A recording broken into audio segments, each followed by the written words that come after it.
Today is Sunday, June 25th, and this is William Michael of the Classical Liberal Arts Academy. Before I get started today, I just want to say there may be some noise in the background because my sons are out front playing stickball in the front lawn, and you may just hear some noise in the background. There's no trouble here. It's just some boys roughhousing outside.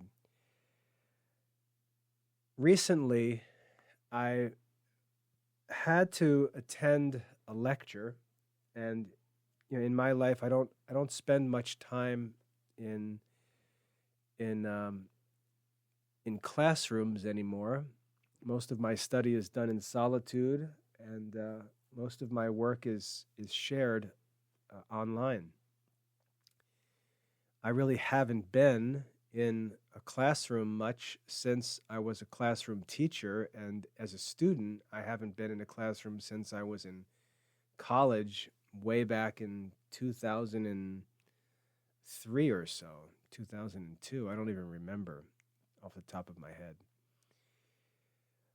But when I had to attend this lecture, I I really couldn't believe how bad the experience was. Not necessarily because the lecturer was bad, but the whole idea of the classroom lecture is so obsolete today. It's so outdated and inefficient that I really have forgotten how bad it is. And again, not because it's intrinsically bad, but because technology allows us to do so much more today and to make learning so much more convenient, that to go back and experience that was like having teeth pulled.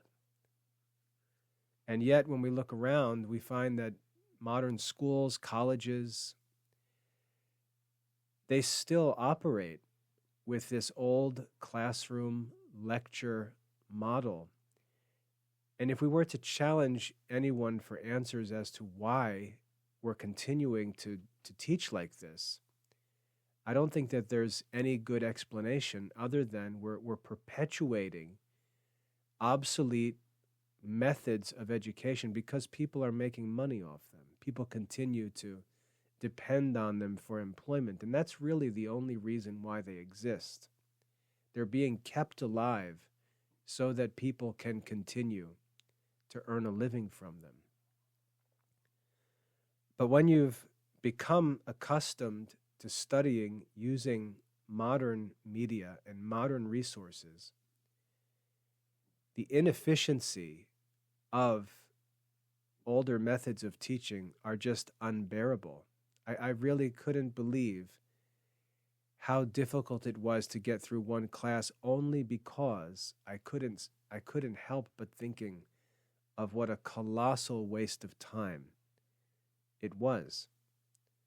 What's great about technology is that it allows for what's called asynchronous learning. We can have a group of students who work through a subject, but they can do so at their own convenience, and this is better for everyone. It's asynchronous. That is, we're not all bound by time. We're not all dependent on a schedule, and we don't have to all attend a specific class at a certain time on a certain day. Our ability to study is much looser, and technology allows us to all participate in a more convenient way. A good example of this would be online when we discuss things on a forum where I can post a question and then a little later on someone will see my question and post an answer, then someone else will see that and respond, and then I'll eventually check back in when I have some free time and I'll see what's been written and I can add another comment, and we participate in a discussion, but it's asynchronous. It's convenient for all of us. And other forms of communication are not so convenient, and that's what makes it difficult. We all complain about playing phone tag. It's difficult for us to connect at a specific time because we're living separately. It's difficult. And so forms of communication like email that are asynchronous become really convenient and effective. So when new forms of communication, new ways of sharing information develop, old ways become obsolete because they're inconvenient. And the obstacles caused by their inconvenience are removed, and they're replaced by more efficient methods. And this is one of the advantages of many developments in modern education, is that it allows for more students to study in a convenient way. And I'll give you an example. When I was in college, I had no money. And so for a class to be necessary in my major program, for that class to be offered on a Tuesday at 1 o'clock, or a Tuesday and Thursday at 1 o'clock, was really difficult for me because I had to work. And so scheduling was one of the biggest challenges of my college studies, getting the courses that I needed at times when I could afford to study them. Today, my kids are in college, and they can't even imagine having a problem like that because almost every course that they need is available online, or the courses are available in some kind of hybrid arrangement where you can go to class if you want to, or you can just study online. And so there's no more consideration, or hardly any consideration anymore for what day and time different courses are. And they move quickly and easily through their major programs because scheduling is never an issue. Whereas scheduling sometimes caused students to have to take a whole extra semester because they couldn't get courses that they needed when they needed them. So technology has made studying asynchronously possible, and that's good for everyone, including teachers. So to go to a classroom environment where there's a live lecture was like torture for me because I'm so accustomed to the convenience of asynchronous study.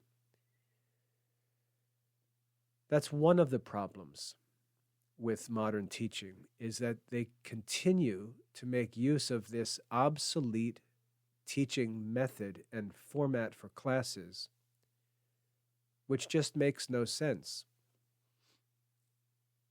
Kids are punished today because they can't pay attention, but there's a reason. Often it's because they really have other things that are priorities that have to be taken care of, and they can't concentrate because they're distracted by real life issues. Whereas asynchronous study allows that to be diminished. I can go get this taken care of and come back and listen to the talk or go through the lesson at my own convenience. That's better for everyone. So that's one aspect of the problem with modern schools, perpetuating, for the sake of employment or income, perpetuating obsolete methods of instruction. The second and more serious problem is that teachers continue to act in the 21st century as if we're living in the 14th century. They continue to waste all of the advantages that we have of modern resources and play this role of the teacher in these school communities, which is a role that's obsolete, and it's anachronistic is a good way to describe it. Anachronistic means out of order. And this idea of the teacher as source of information assumes that we're living in a society where we don't have access to the information that the teacher had access to. Now you can imagine in a place before the printing press developed, or even after the printing press when books were expensive, You can imagine that if one person could travel, let's say, to the University of Paris and learn from the great masters that are there in Paris, and then could go back home to their small town in England or Italy or wherever they were from, they could bring that experience and knowledge with them from the great university back to their local town. And that teacher in that school, in that local town, would be the source of the information. The students would simply go to school to be with the teacher because the teacher was the source of the information. And that teacher would have had to master the learning at the great university and then would be able to go home and teach or introduce local students to that knowledge. And students who mastered what was made available locally could possibly themselves go on to the great university for mastery. Teachers, geographically speaking, were the sources of the learning. And where there was no teacher, there could be no learning because there were no libraries, there was no internet, there were no books available. Teachers were a living curriculum, and students had to gather around teachers to have the truth revealed to them, as it were, because it was nowhere else to be found. Yet today, living in the information age with libraries available at no cost to us online, libraries that you would never be able to find a physical library that contains all of the books available to you on archive.org in your living room. Despite the fact that we have access to all of these resources, really an incomprehensible amount of study materials, and they're available to us at no cost. We have a historically unprecedented set of circumstances with respect to education and what's possible. Nevertheless, teachers are continuing to act as if we live in a society that doesn't have access to this information. And so rather than teachers making education available to people who otherwise could have no education, in modern schools, teachers and the way that they teach and the way that the schools are set up are actually limiting who can get certificates, who can get credits, who can get degrees, limiting that to those who submit to their school enrollment. And the school itself is largely unnecessary. And even worse, treating teachers like they're these traveling libraries is simply false. And yet this is continued in local communities, and teachers continue to act like they have the knowledge that others need, and it can only be obtained by enrolling in their class, studying their lesson, sitting in their lectures, taking notes on what they say, and then passing their tests. And this is all anachronistic. This is no longer necessary. It's not true even. And rather than making learning available in places where it's not available, these teachers are actually setting up obstacles that prevent students who have access to free study materials from being rewarded for the study of those materials, which ultimately discourages learning. And so the teachers today are actually discouraging learning rather than making learning possible. And it's because they want to be set up as the gurus, as the sources of the information. And that's how the schools are arranged. And it's unfortunate because it's not necessary. It doesn't make any sense. And it prevents many students from being rewarded and motivated for real study.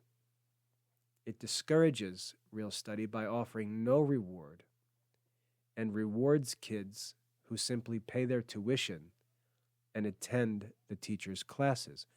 Even worse than that, these teachers set themselves up as the judges of what's necessary to be learned and what's not.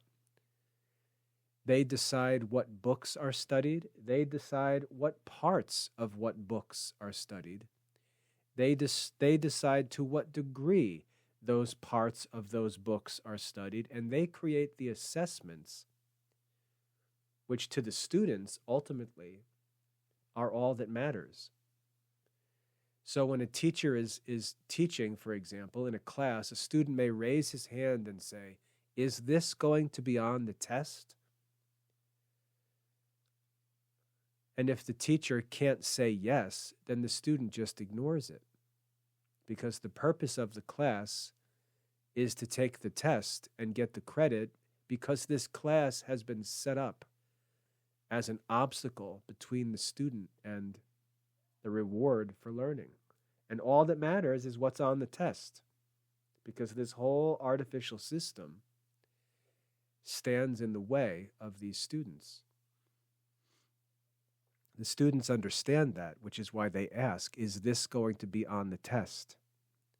And the teacher tries to give some noble response and say, "Well, you shouldn't just be studying for what's on the test. You should be studying to understand." But the existence of the school says the opposite of that. The way the school is arranged contradicts that. What the teacher is doing contradicts that. The reality, which the student understands, is that in this path between me and, let's say, a medical degree, lies this goofy bachelor's degree program where I need 3 credits in an art appreciation class because that's required, because the college has decided that I have to have 120 credits, half of which really have nothing to do with the subject that I want to study. And one of those courses runs through Mr. Smith's goofy lecture class. And all I want to know, Mr. Smith, is this going to be on the test? Because I'm just trying to get this class done because it's in my way and I want to actually study medicine. So the teachers love to pretend that we should have this more honorable view of education, but their job and their school and their program is everything contrary to what they pretend to recommend to their students. It's hypocrisy. They're set up as an obstacle course that kids have to go through, 75% of which is useless in the kids' long-term goals. And everyone knows that. But it's a racket that's run to make millions and millions and millions of dollars, totally unsustainable for students, which is why the government has to actually subsidize the whole thing. And this system, because it's a profitable source of employment for the administrators and teachers, students be damned. It's not for them. It's for the teachers and the staff members who are making a living off this system. It's so unproductive that it has to be sustained artificially through taxation, because we're perpetuating this obsolete method of education, which, rather than being a source of learning, is an obstacle to learning, a completely unsustainable obstacle to learning. And when we consider the effect that these teachers have, it should remind us of a passage of Scripture in the New Testament.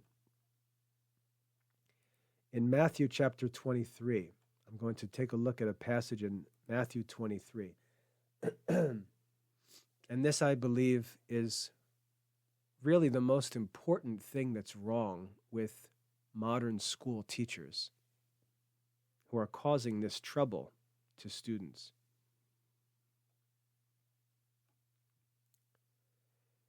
In Matthew 23, Jesus is talking to his disciples, and he tells them to beware of the scribes and the Pharisees. To beware of the scribes and the Pharisees. Now, normally, when we read this passage in Matthew 23 and in modern society, it's assumed that Jesus is condemning priests and religious leaders because religious leaders are all hypocrites. That's what's assumed usually when people refer to Matthew 23. Jesus condemned the hypocrites. He condemned all the religious leaders because they're all hypocrites. But he's speaking of scribes and Pharisees, and scribes and Pharisees are not priests. Scribes and Pharisees were more like religious scholars. A scribe is a copyist, and a Pharisee is one who simply belonged to a certain school of thought, a certain tradition within the Jewish people. So it's not a condemnation of religious leaders. It's not bashing on the clergy, as many like to pretend it is. As the Protestants use this to just reject the whole Catholic Church because they just pretended that Jesus was condemning any idea of a hierarchical priesthood in the church. They're all hypocrites. But that's not what we actually read in Jesus' words. He not only tells us to beware of scribes and Pharisees, he not only criticizes scribes and Pharisees, but he explains what's wrong with the scribes and Pharisees and why they deserve to be criticized and avoided. He says that the scribes and Pharisees sit in the chair of Moses. They sit in a place that they are actually not qualified for. Moses was the lawgiver. Moses was the master of the law. And these scribes and Pharisees audaciously set themselves up as if they're the successors of Moses. They sit in the chair of Moses. Inasmuch as they teach what Moses taught, Jesus says you should listen to what they say. However, he says, you should not do what they do because they don't practice the true religion. They bind heavy and insupportable burdens and lay them on men's shoulders, but with a finger of their own they will not move them. You see, what they do is they create obstacles for others. Rather than helping others reach the end, they actually create obstacles because they seat themselves in the chair of the master, and rather than help others learn the master's teaching, they set themselves up as hindrances to those students for their own benefit, as we'll see in a minute. They set up burdens. They lay heavy and insupportable burdens on their students. And with a finger of their own, they will not move them. They're not interested in helping students attain mastery. They're actually set up to hinder students for their own benefit. They like to set themselves up as the gatekeepers that you have to pass through. Jesus goes on to describe them. All of their works are done to be seen by men. They love the first places at feasts. They love the first chairs at the synagogues. They love salutations in the marketplace. They love to be called by men rabbi. And again, we associate this term rabbi with a member of some kind of Jewish clergy, like the leader of a synagogue is a rabbi. But St. John, in the first chapter of the Gospel of John, tells us that the word rabbi simply means master or teacher. They love to be called teacher by men. They love salutations in the marketplace. They love being honored with special seats at celebrations. They love to be called rabbi. They set themselves up as obstacles for students so that they can gain honor and lots more. But Jesus says to his disciples, be not called rabbi. Do not be called rabbi. In other words, don't act like this. Don't act as Christian disciples. Don't act like the scribes and Pharisees. This is not how Christianity is going to work. You are not going to set yourselves up as obstacles for your own honor, your own self-enrichment in the path between students and the masters that they're to study. Just because there's a necessary study, it's not a business opportunity for you to capitalize on. He says, do not be called rabbi. And he says this, for one is your master, and you are all brethren. One is your master, and you are all brethren. You are all equals. None of you is the teacher. You are all students. You are all equals. One is your master. He goes on to say, do not be called masters, for one is your master, Christ. And this is important because, as I was saying, in modern schools, what's being done doesn't even make sense anymore historically because of the free access we enjoy to study materials that no one could have even imagined having access to in the ancient world.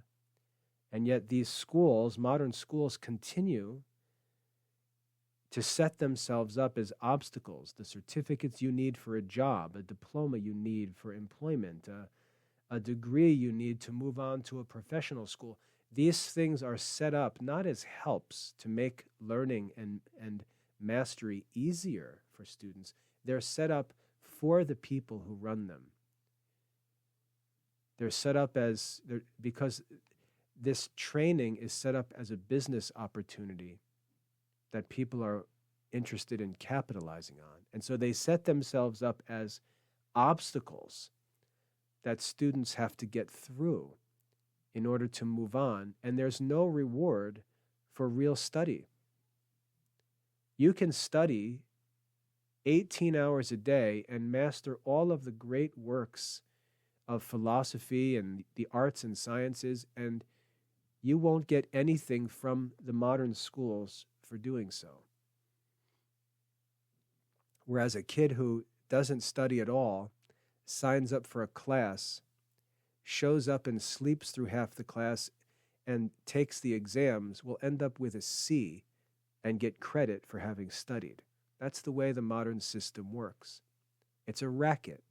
That's what it is.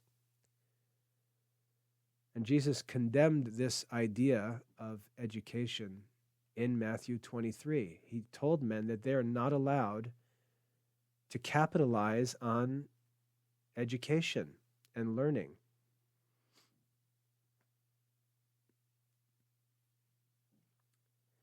They're to assist men because one of the works of mercy is to teach the ignorant, to instruct the ignorant. But even that is considered a work of mercy, not something you're going to charge for. After all, if what you teach is essential for life, unless you're the source of it, which if it's got anything to do with philosophy or Christian theology, you're certainly not the source of it. You have no authority to set up a paywall to keep people away from it. And you certainly don't have any right to reward those who go through you and refuse to reward those who study things on their own, which is what modern schools do. So I would argue that the greatest problem with modern teachers is that they perpetuate a model of education or a model of schooling, a model of certificates and awards that is historically irrelevant today and actually serves as a paywall that allows them to block people and collect money in order for anyone to progress towards, let's say, professional qualifications by controlling those qualifications and not actually rewarding real study or experience, but rewarding enrollment in their programs and making the professional qualifications dependent on their approval.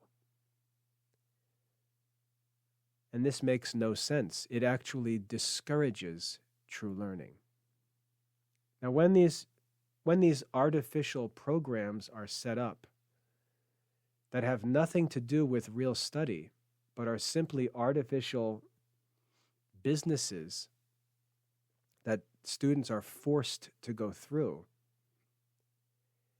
the teachers of the classes and the programs in these schools become lords. The students learn through this system that it's not this book or that book or these studies that earn you the reward. It's simply the approval of this teacher. This teacher is going to decide what books are studied, what parts of those books are studied, how in-depth those parts of those books need to be studied, and ultimately those teachers are going to make the assignments and the quizzes and the tests. They're going to grade all of those assessments, and they are going to have complete authority over who makes it through those courses and who doesn't. And this creates a character of a teacher that's completely artificial, that shouldn't exist and yet continues to exist because men are actually hindering true learning for their own gain at the expense of others. And again, this system is so evil that it can't even be sustained financially unless the public is charged for it. And we've got government subsidized sources of quote unquote financial aid to allow these people to make the money that they insist on making from students who don't have any money, because they've set these systems up that block the way for anyone who would actually learn independently in a sustainable way. And this is what ultimately is wrong with modern schools. Now, when you consider all of the technology that's available to us, we actually have the opportunity to make the way of learning easier for people. Even if a student was willing to study, obtaining printed books is very difficult. Most of the books that need to be studied aren't available in print because they're not used in these modern schools, which dominate everything. If you can find printed copies, you may have to buy older copies, which is going to cost you a lot of money, and the supply of those books is going to be unreliable. And thankfully, we're free from all of that trouble because we can access digital texts, which are available to us for free. And they're available to anyone as long as they have internet access. So you see, technology is making real learning accessible to more and more people, especially those who don't have tons of money to be sent to school. And yet, in spite of this, in spite of all of these advantages, in spite of this greater accessibility, schools continue to perpetuate an outdated system of education that actually denies students these benefits and makes them all useless while technology explodes all around us. And we gain access to resources that men in other generations couldn't have imagined. Modern schools make it all useless and refuse to acknowledge it, even pretending like it doesn't matter. College professors recommend textbooks that are newly printed and cost $100 when perfectly good resources are available for study that would cost students nothing. And there's no explanation for why this is done. We can say, yes, but this textbook, you see, it has some information that's new and wasn't included in that older edition of that book. But that leads us to some practical questions like, do students have to master 100% of the content in these books to pass this course? No.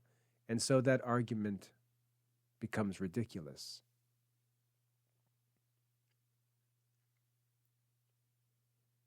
These schools are actually hindering students from learning. And then the way the courses are set up, as I said before, the teachers decide what's going to be read in a class, what book it's going to be read from, and then even though the students do all the reading, the teacher is going to choose what he actually talks about in the class, and he's going to choose what's actually going to be on the test. And so in order to get credit for the class, the only thing that matters is what the teacher decides to put on the test. All of the learning that's available, all of the study materials are all rendered irrelevant because all that matters is what this master decides needs to be known, most of which is going to be drawn from his own lecture, whatever he chooses to talk about. And so the students, rather than enjoying all the benefits of access to this free treasury of study materials, which can be studied at their own convenience, any time of the day, all year long, the way to these certificates and diplomas and degrees is locked down, so none of those advantages have any benefit for the students. In fact, they need to just ignore them. Because in order to become a lawyer or a doctor or even a priest, one's going to have to go into the modern school, ignore all the resources and all of the tools that are available, and submit to a system that's obsolete just because.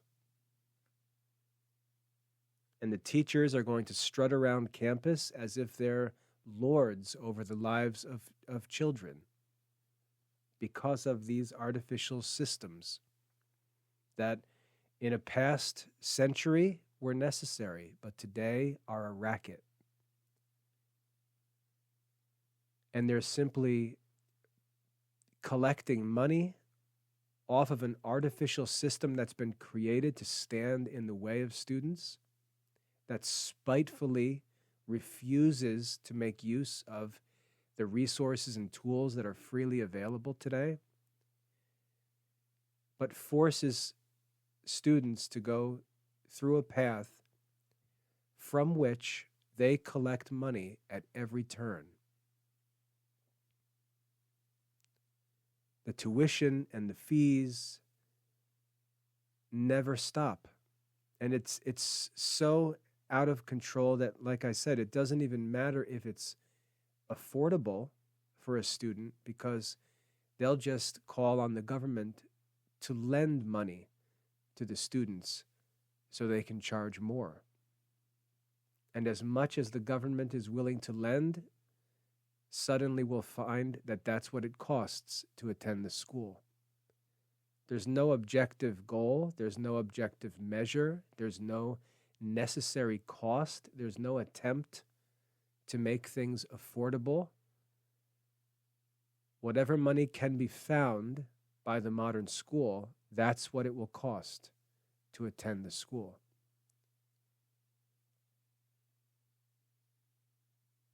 And so these modern teachers set themselves up as these masters that Jesus speaks about in Matthew 23, which do not perform the merciful work of instructing the innocent and helping people to learn, or clearing a path for those who would learn to make it easier and more convenient for them. They actually work contrary to all sorts of advantages that exist to artificially make it more difficult, even impossible for most, to pursue a so-called education. And it's the teachers who are most to blame because they're conscious of this. I know they're conscious of this because I've talked to them about it. They know that what they do is not necessary, and yet they do it anyway because it's how they've chosen to make a living. What a lesson for those students. But as I said, I've forgotten how bad all of this is because I don't live in that world anymore. And in the Classical Liberal Arts Academy, that's not how we do things. In the Classical Liberal Arts Academy, I work to make learning as convenient for students as I can. I make use of texts that cost them nothing. I organize the texts for them so they have easy access to them. And I make sure that all focus is on the text because that's what human teachers do. It's better for us to call ourselves tutors because we're really, like Jesus said, we're just fellow students. None of us are truly teachers. If we want to learn Christianity, there's one teacher, Jesus himself. He's the teacher. If we want to learn philosophy, Aristotle is the teacher. He's the one St. Thomas calls the philosopher. He's the master when it comes to philosophy.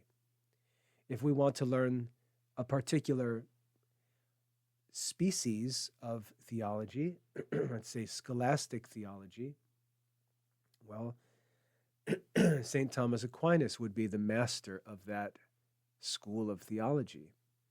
We would study the writings of St. Thomas, and this is true in every field. A good tutor is working to study and master the writings of the master of that field. And a good tutor works to help other students do the same. The focus of good education is on the writings of the master. That's where everyone's attention should be. If Aristotle is the master, we should be talking about Aristotle's writing. We should be reading his writings. We should be reading every word of every line from beginning to end. And we should be working together to see that we understand all that Aristotle teaches. If we want to understand sacred scripture, divine revelation, we should be studying the words of sacred scripture, every word, every line, every chapter, every book from beginning to end. And we should be working to see that everything we read, we understand and can relate to all the other parts and can understand them in a way that's not contradicted by anything else we read in those same scriptures. And we do the same with Thomas Aquinas in scholastic theology. We do the same with Euclid in geometry and with Nicomachus in arithmetic and so on. That's what real education looks like. And especially today, when we have access to free resources for study, and we can actually study the works of the ancient masters directly for free, you can see that we've got opportunities in education that are historically unprecedented. It's just a matter of will. It's just a matter of will today. When I tried to get an education, it was a matter of being able to pay tuition. Today, it's just a matter of will. And so in the Classical Liberal Arts Academy, rather than setting up a school that stands as an obstacle in students' way and makes all of these advantages worthless, we're actually working to make good use of these benefits for the students and make learning as efficient and affordable as possible. That's the whole goal of a school, to make learning easier, not to make it more difficult for the sake of financial gain.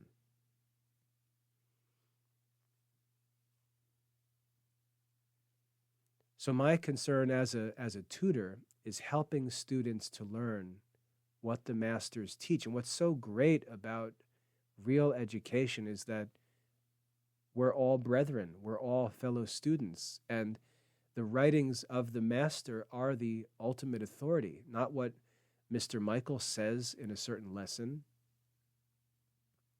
but even the teachers, even the tutors are accountable to the writings of the master, to every part of all of the writings of the masters. Therefore, as students begin to work, they learn that the only way to know if you know the subject is to master the readings. And even your tutors are accountable to what you read. And if someone is in the place of a tutor, he needs to lead the students line by line through all of the texts and make sure that if he's going to explain anything, he's going to explain everything. He's not allowed to pick and choose what parts he likes and doesn't like. He's not allowed to just skip over passages that he doesn't understand and pretend that he's a master of the lesson. If he can't explain the meaning and help the students, then he shouldn't be standing in the place of a tutor.